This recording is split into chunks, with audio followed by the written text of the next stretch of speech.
If your best argument against your opponents is to try to blame your own failures on them, you might be a statist. I sometimes get amused at how often statists try to pin the failures of their religion on those of us who don't buy into their cult. The Flint water disaster is the current example. Look how many times recently this disastrous failure of government is pointed to as what would happen if libertarians were in charge of supplying water. Somalia, a case of way too much government meddling, is another example. I'm not sure how too much government fighting to govern people who want no part of it became anarchist dystopia in the minds of statists, but it has.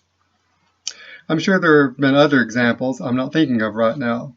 It's the best they can do. It's the only argument they have, to point to their endless failures and try to pin it on us.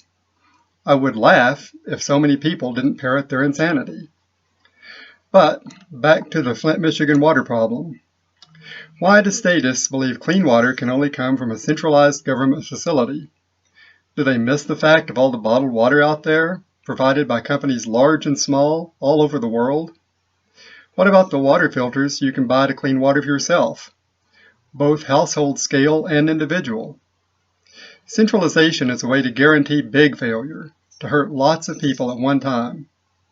Decentralization limits harm by giving people a choice. Don't like that the water from your faucet smells bad and looks like murky tea?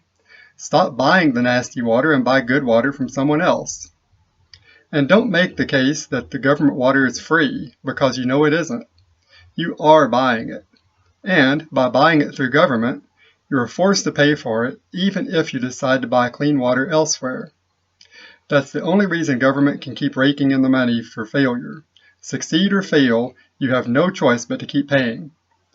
Just like government schools, another spectacular failure we're supposed to fear the lack of, and police. The failures of all these are not reasons why we must keep settling for them. It is an illustration of why choice is better than compulsion. They are testimony to the utter stupidity of continuing to keep government around and paying for it, even though its supporters want you to believe its failure can be blamed on liberty.